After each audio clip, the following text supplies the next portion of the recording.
Buenas tardes, nosotras somos el equipo 6 de la clase de Fisiopatología Médica del doctor Simón Quetzalcóatl Rodríguez Lara y les vamos a presentar el tema endocrinología del testículo. Nuestro equipo está conformado por Alejandra Berenice Hernández Mulgado y su servidora Ana Laura Ramírez Soto. Comenzaremos con la anatomía de los testículos. Los testículos se hallan en la región perineal tras la base del pene, en el interior de la bolsa escrotal. Estos están envueltos por un conjunto de cubiertas con forma de bolsa, que los mantiene de 1.3 grados centígrados por debajo de la temperatura corporal. En los niños el tamaño de los testículos es relativamente pequeño, de 2 a 3 centímetros de longitud, mientras que en la pubertad crecen hasta alcanzar entre 4 y 8 centímetros de longitud y entre 2 y 4 centímetros de ancho. Este tamaño se considera más o menos similar durante toda la vida, aunque a veces se percibe una ligera atrofia en la vejez o un ligero aumento de tamaño debido al consumo de esteroides. En cuanto a la estructura del testículo, va a estar rodeado por una capa fibrosa de tejido conjuntivo blanco denso y elástico que envuelve al testículo y al epidídimo, llamada la túnica albuginea. Además, vamos a encontrar conductos seminíferos, los cuales van a ser los productores del esperma. Estos se encuentran dentro de unos lóbulos, los cuales se aproxima que hay unos 380 por testículo, que forman los septos testiculares, y además parten desde la túnica albuginea y se unen en el mediastinum tesis. Estos lóbulos también contienen tejido intersticial. Se estima que cada lóbulo contiene de 1 a 4 túbulos seminíferos, los cuales desembocan a través de los túbulos rectos en las cavidades denominadas red de tesis y en el mediastinum de tesis. Desde ahí se comunica con el epidídimo a través de los conductos deferentes. El epidídimo es un tubo estrecho y alargado situado en la parte posterior superior del testículo, que conecta los conductos deferentes al reverso de cada testículo. A su vez, los testículos van a estar rodeados por 7 capas que de superficie a profundidad son el escroto, que es la piel que envuelve el resto de las estructuras testiculares y a veces suele tener vello con folículos pilosos muy profundos e incluso glándulas sebáceas. Un músculo fino adherido al escroto, llamado dartos, una capa celular subcutánea, la fascia espermática externa, luego vamos a encontrar el cremaster, enseguida una fascia espermática interna y por último la túnica vaginal del testículo. En cuanto a la vascularización, los testículos van a estar irrigados por las arterias espermáticas, la arteria deferencial y la arteria funicular. Y el drenaje sanguíneo van a estar encargadas las venas espermáticas.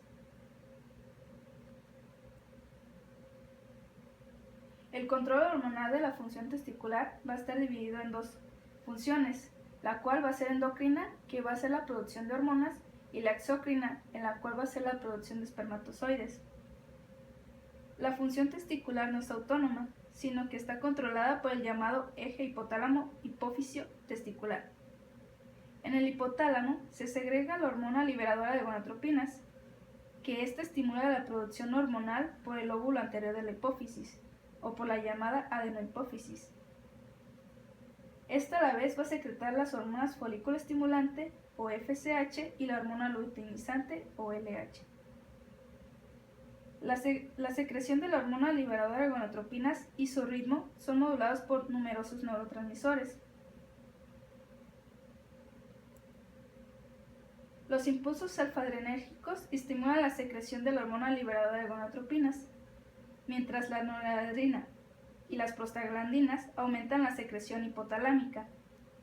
Los impulsos beta-adrenérgicos y dopaminérgicos poseen una acción inhibidora de la secreción de la hormona liberadora de gonadotropinas. Mientras tanto, las endorfinas, la testosterona, la progesterona y la prolactina, segregada en situaciones de estrés, disminuyen la secreción de la hormona liberadora de gonadotropinas. La hormona liberadora de gonadotropinas es liberada por el hipotálamo de forma pulsátil. Esto se hace con picos cada 90 a 120 minutos. Y este tipo de liberación resulta esencial para el efecto estimulador de la secreción de gonadotropinas. De hecho, la amplitud y la frecuencia de los pulsos de la hormona liberadora de gonadotropinas condiciona los niveles de FSH y LH secretados por la adenopófisis y a su vez la función gonadal. Las hormonas hipofisiarias estimulan las funciones testiculares, que va a ser la función tanto exócrina como la endocrina. Por otra parte, y debido al proceso de retroalimentación negativa, las hormonas producidas en el testículo ejercen efectos inhibidores sobre la secreción de la FSH y la LH. En cuanto a la función exócrina, esta va a ser controlada y estimulada por la FSH hipofisiaria, que al actuar sobre los receptores específicos de las células de Sertoli, localizados en los túbulos seminíferos, dará lugar al proceso de producción de espermatozoides, o la llamada espermatogénesis. Debido a la estimulación de la adenopófisis y por diferentes factores hormonales, esta función se desarrolla durante la vida sexual activa y hasta pasados los 80 años. La espermatogénesis comprende de una serie de fenómenos mediante los cuales las espermatogonias se transforman en espermatozoides. De hecho, se calcula que este proceso dura aproximadamente entre 70 a 74 días. Los espermatozoides formados en los túbulos seminíferos maduran y adquieren la capacidad para fecundar en su recorrido por el testículo y el epidídimo. En cuanto a la función endocrina, la LH estimula la producción de testosterona por las células de Leydig, que están situadas en el intersticio testicular. La liberación de la LH es un proceso discontinuo y ocurre durante la noche y también de forma pulsátil. Este sucede en unos intervalos de unos 90 minutos. De hecho, se corresponde con la secreción pulsátil de la hormona liberadora de gonadotropinas. Los niveles disponibles de esta hormona determinarán la cantidad de secreción de testosterona. La testosterona posee un efecto débil de retroalimentación negativa sobre la adenopófisis, lo que se traduce en una disminución de la secreción de LH. Por otra parte, la testosterona inhibe de forma directa la secreción de hormona liberadora de gonadotropinas en el hipotálamo, provocando una disminución de gonadotropina, lo que reducirá la producción de testosterona en las células de Leydig, y la mayor parte de la inhibición de la secreción de la hormona masculina se atribuye a este mecanismo de retroalimentación.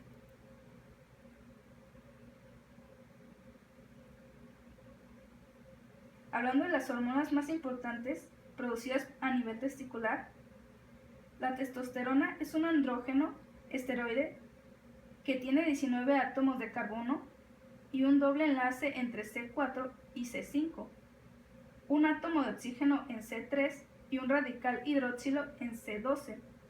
De hecho, su fórmula es C19H28 y O2. Esta estructura es necesaria para el mantenimiento de la actividad androgénica. El testículo adulto de un hombre aproximadamente produce de 5 a 7 miligramos de testosterona al día. La biosíntesis de la testosterona, como otras hormonas esteroides, es derivada del colesterol. El primer paso de su biosíntesis involucra la rotura oxidativa de la cadena lateral del colesterol por la enzima CYP11A, que es una oxidasa de citocromo P450 mitocondrial, con la pérdida de 6 átomos de carbono para dar una pregnenolona. En el próximo paso, 2 átomos de carbono son removidos por la enzima CYP17A en el retículo endoplasmático para la producción de una variedad de esteroides. Además, el grupo 3-hidroxilo es oxidado por el 3-beta-hidroxiesteroide deshidrogenasa para producir la androstenediona. Y por último, en el último paso, el grupo androstenediona C17-keto es reducida por la 17-beta-hidroxiesteroide deshidrogenasa para producir la testosterona. En cuanto al metabolismo de la testosterona, aproximadamente el 7% de la testosterona es reducida a 5-alfa-dihidrotestosterona. Esto es llevado a cabo por la enzima del citocromo P450, la llamada 5-alfa reductasa. Esta enzima es altamente expresada en los órganos accesorios sexuales masculinos y los folículos pilosos, mientras que aproximadamente el 0.3% de la testosterona es convertida a estradiol por la aromatasa CYP19A1. Esta enzima es expresada en el cerebro, hígado y tejido adiposo. La dihidrotestosterona es una forma más potente de la testosterona, mientras que el estradiol tiene actividades completamente distintas comparado a la testosterona. Finalmente, la testosterona y la dihidrotestosterona pueden ser desactivadas o eliminadas por enzimas que hidroxilan en las posiciones 6, 7, 15 o 16.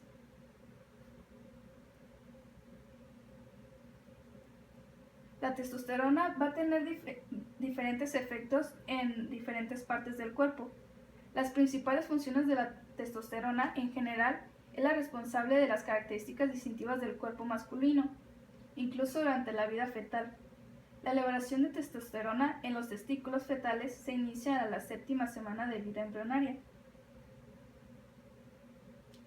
Como principales funciones de la testosterona, tenemos que va a tener efectos sobre el descenso de los testículos, los cuales van a descender al escroto durante los últimos 2 a 3 meses de gestación, cuando empiezan a secretar cantidades suficientes de testosterona.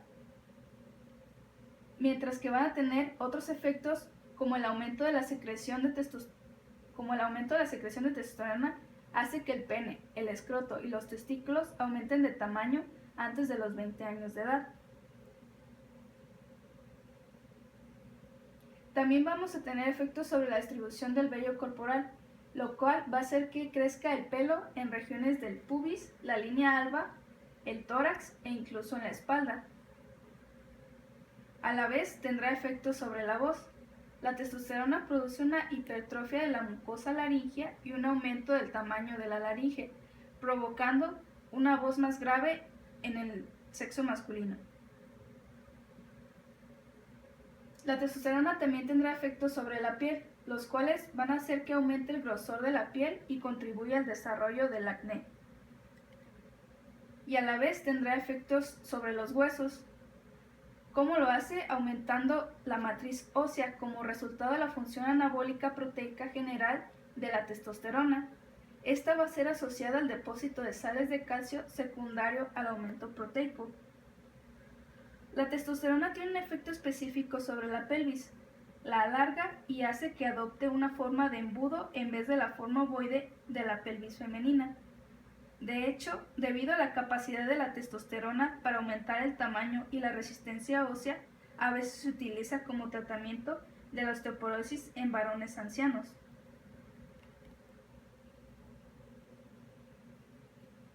También la testosterona tendrá efectos sobre la formación de proteínas y el desarrollo muscular. Muchas de las modificaciones cutáneas se deben al depósito de proteínas en la piel, como consecuencia de esta función anabólica proteica de la testosterona. Ahora seguiremos con el tema de hipogonadismo.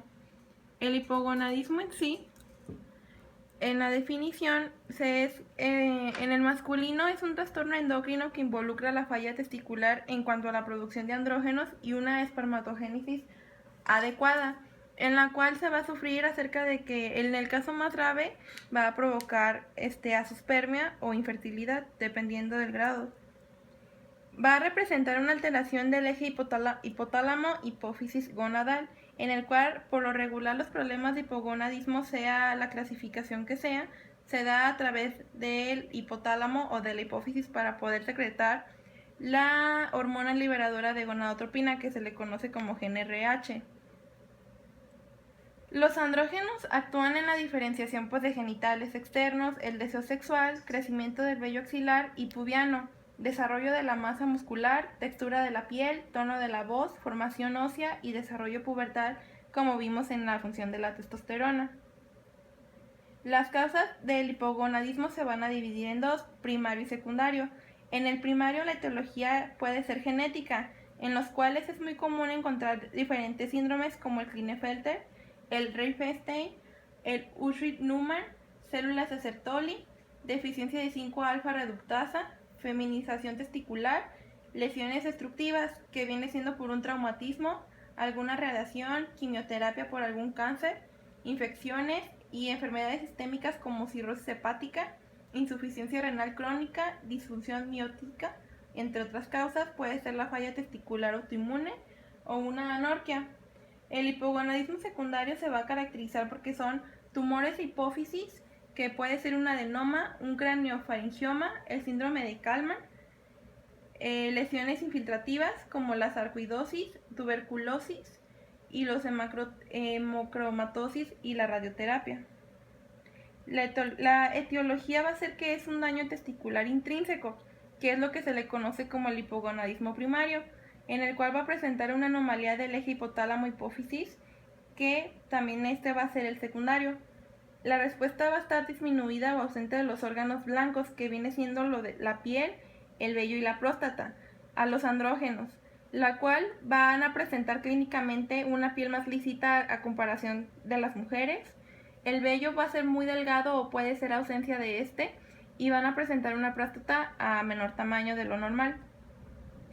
La diferencia hormonal puede presentarse antes de nacer, antes de la pubertad o después de la pubertad, ya que un hipogonadismo puede ser congénito, puede presentarse en la niñez, al momento de la pubertad, y también puede ser a la edad adulta y a la edad de ancianos.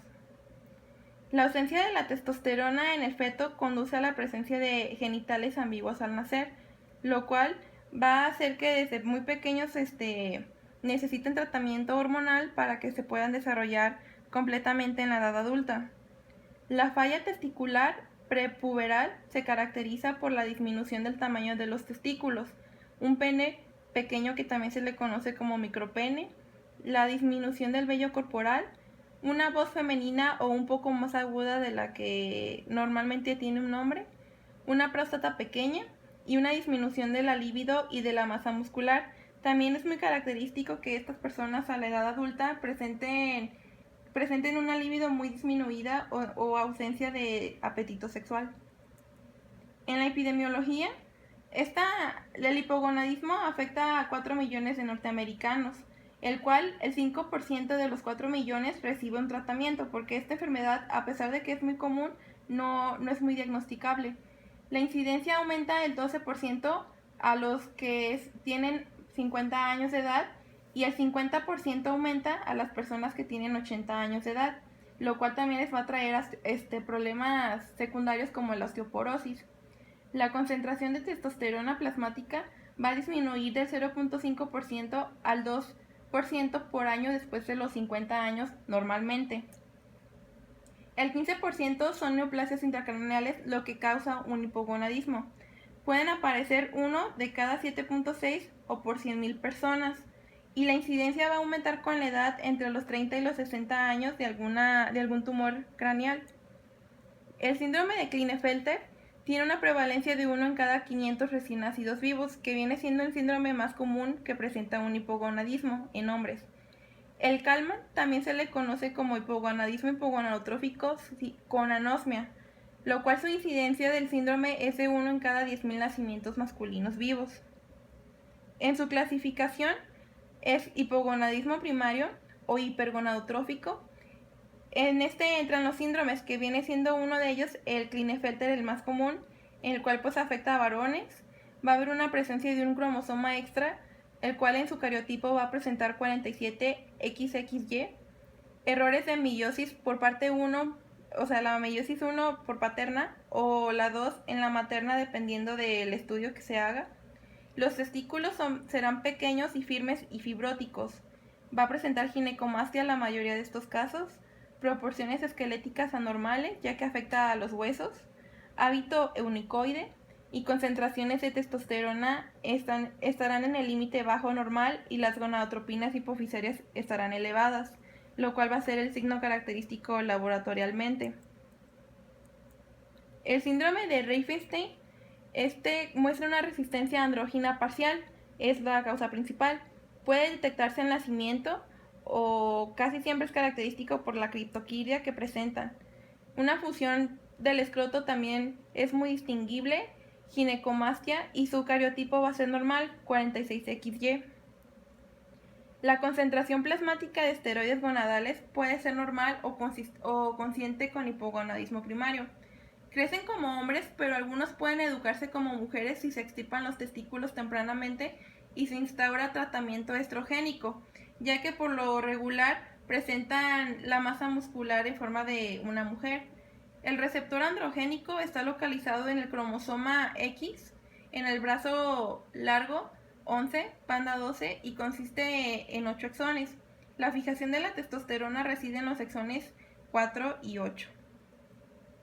El síndrome de Ullrich-Neumann, también conocido como Turner masculino-Neumann, va a presentar estatura baja, cuello alado, baja implantación de la línea del cabello, cúbito valgus, retraso mental, ptosis palpebral, hipertelorismo e implantación baja de orejas, como comúnmente se considera un Turner, pero en las niñas. Los niveles hormonales pueden ser normales o conscientes con testosterona baja, FSH y LH altas. Su cariotipo va a ser de 46XY, lo cual nos va a indicar que cromosómicamente es un hombre. Las mutaciones va a estar en el gen PTP11, este cual va a codificar la proteína tirosina fosfatasa SHP2, en el cual se va a relacionar con la diferenciación celular. El síndrome de células de Sertoli, este va a ser ausencia de las células germinales. Los testículos van a estar pequeños, va a presentar asospermia, testosterona normal y FSH aumentada. La concentración de LH circulante puede estar en el límite superior normal. La deficiencia de 5-alfa reductasa va a presentar mutación en el gen SRD5A2. Esta enzima que convierte la testosterona en dihidrotestosterona va a hacer que los genitales externos sean ambiguos, lo cual se les va a criar como niñas, ya que regularmente sus genitales van a ser súper pequeños y va a presentar un micropene o puede ser ausencia de va a presentar ginecomastia y aumento de caderas, lo cual pues si desde chiquitos lo educan como una persona femenina, puede crecer así. El problema con estas personas es cuando llegan a la pubertad, ya que a estos pacientes al momento de la pubertad la producción de testosterona va a permitir el desarrollo masculino, y esto va a ser los efectos secundarios que normalmente se presentan en los hombres, como la voz varonil, crecimiento de vello tanto en barba como el púbico, axilar y todos los cambios que tiene un niño. En la pubertad, pues eso, ¿verdad? Los órganos que responden a la dihidrotestosterona, como el escroto y los testículos y la próstata, van a continuar siendo prepuberales debido a la deficiencia de este esteroide, por lo cual su vida a la edad adulta no les va a molestar tener un micropene. El síndrome de feminización testicular es una mutación en el exón 1 del gen que codifica la síntesis del receptor androgénico. Clínicamente son mujeres, pero no menstruan. Este es el defecto que tienen. Su cariotipo es de un hombre, va a ser 46XY. En la pubertad desarrollan crecimiento mamario y vagina ciega, puede ser, ya que va a haber ausencia de testículos y de un micropene. Ausencia del vello axilar y pubiano. Los testículos pueden estar dentro o pueden quedarse en los labios mayores, pero no pasa en que los pueda desarrollar físicamente. Otra cosa que los caracteriza a estos tipos de personas es que si son mujeres, si crecen con la orientación femenina, van a ser muy acuerpadas, lo cual va a presentar muchas curvas y una grasa proporcionada como si fuera una mujer en verdad. Las lesiones destructivas lo que van a causar puede ser un traumatismo testicular, una radioterapia o quimioterapia, una parotiditis endémica, y la tuberculosis y lepra también nos pueden llevar a originar un hipogonadismo, pero ya tardío. La orquitis produce infertilidad en la edad adulta si no se trata a tiempo. El alcohol también es un factor en el cual pueden presentar hipogonadismo, una falla testicular autoinmune y la anorquía. El hipogonadismo secundario, que es el hipogonadotrófico, va a presentarse por tumores de la hipófisis, los adenomas hipofisarios, prolactinoma o craneofaringiomas. Los factores pueden ser mutaciones, las hormonas o factores de crecimiento. También esto va a desencadenarse por la orientación ambiental que se genere o las mutaciones en los genes principalmente. Los mecanismos va a ser una destrucción de las células secretoras de las GnRH, las gonadotropinas o inhibición de la secreción de esta hormona cuando existe una prolactinemia, ya que el tumor lo que va a hacer que cuando empieza a crecer va a apachurrar o a hacer más pequeño el conducto y no se va a poder liberar las hormonas y por lo tanto va a haber una deficiencia de ellas y va a presentar un hipogonadismo. El síndrome de Kallmann, también conocido como hipogonadotrófico, hipogonadotrópico con sin anosmia, es una deficiencia de gonadotropinas con anosmia o hiposmia por un desarrollo defectuoso del bulbo olfatorio, ya que este se va a caracterizar por ausencia de olfato. Las gonadotropinas séricas van a estar disminuidas o pueden estar normales con la administración de la GnRH punsaltin, ya que estos pacientes los que les va a hacer falta es este tipo de hormona. El efecto va a ser a nivel hipotalámico. Las lesiones van a estar en el gen principalmente CAL1, que va a estar localizado en el cromosoma X, en el brazo corto de este cromosoma. Codifica la síntesis de anosmia, la proteína asociada con funciones de adherencia celular y actividad antiproteasa. Es por ello que estos pacientes van a presentar ausencia de olfato o poco desarrollado. Van a presentar por lo regular un paladar y labios hendidos, sordera, acortamiento del cuarto metacarpiano, anomalías cardíacas y epilepsia, hábito unecoide, ginecomastia, atrofia testicular, una masa prepuberal y ausencia del vello corporal. Por lo regular también estos pacientes van a presentar una masa extendible a mujeres y también van a presentar baja en la libido y en el apetito sexual. Las enfermedades sistémicas pueden ser por una disfunción tiroidea, un hipercortisolismo, una insuficiencia renal crónica o cirrosis hepática. Los factores ambientales que pueden presentar un hipogonadismo es la desnutrición, un cáncer, una fibrosis quística, VIH y diabetes mellitus a largo plazo. El hipogonadismo de comienzo tardío se va a caracterizar por una disminución de producción de la testosterona en la cuarta década de la vida por lo regular. Va a haber un descenso de 1 a 1.5% de la producción de testosterona al año. Va a ser la complicación de la osteoporosis, ya que la testosterona también ayuda a la formación de los huesos y puede presentar el síndrome metabólico si no se trata a tiempo. La fisiopatología de un hipogonadismo es que la hormona liberadora de gonadotropinas, la GnRH, estimula la producción hipoficiaria de las gonadotropinas FSH y LH. La FSH regula la espermatogénesis en los túbulos seminíferos del testículo normalmente, y la LH controla la secreción de testosterona por las células de Leydig normalmente.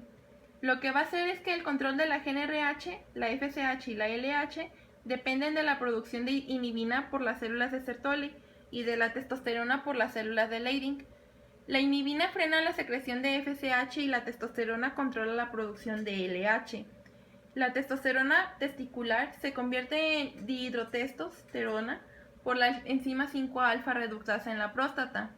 Esto va a producir que los andrógenos actúen en la diferenciación de los genitales externos, den el deseo sexual y el desarrollo en la pubertad. Si esto alguno presenta la alteración, va a ser por un eje hipotálamo, hipófisis o gonadal, ya que se puede dar a nivel hipotalámico por la hormona de la GnRH, en la hipófisis por la secreción de FSH y la LH hacia las gónadas, o ya puede ser también en la gónada por algún problema de la 5-alfa reductasa o de la propia testosterona. También muestra, por ejemplo, que los efectos van a ser mandados desde la hipófisis y del hipotálamo, los cuales pues va a haber una inhibición de la secreción de la gonadotropina de la FSH o LH, lo cual pues no se van a producir las hormonas gonadales normalmente. Esto va a afectar mucho en la masa muscular, en el vello, en la voz, en el crecimiento gonadal y de los espermatozoides, en la libido y en la conducta, sobre todo.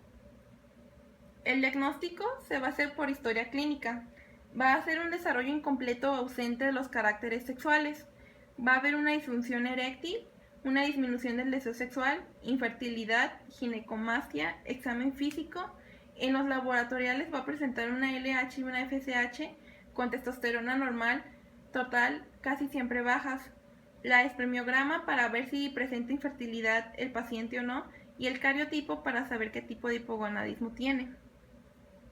El tratamiento por lo regular, el objetivo va a ser lograr la fertilidad en algunos casos y mejorar las características sexuales y físicas. La gonadotropínica coriónica humana es la que se da principalmente a los niños. La gonadotropina menopáusica humana es la que se da en el hipogonadismo tardío. Y la GnRH es cuando se da principalmente en los adultos jóvenes, pero se puede dar a cualquier edad, ya que por lo regular el problema es hipotalámico. Los caracteres sexuales secundarios, para tratar estos puede ser con terapia androgénica, los cuales van a mejorar la libido, la erección, la energía sexual, bienestar, masa muscular, la actividad ósea, disminuye la grasa corporal y va a estimular la eritropoyesis. Los preparados para el tratamiento de hipogonadismo masculino, dependiendo de qué tipo va a presentar y los medicamentos que se les puede administrar. Y eso es todo. Eso sería todo de nuestra parte. Gracias por su atención.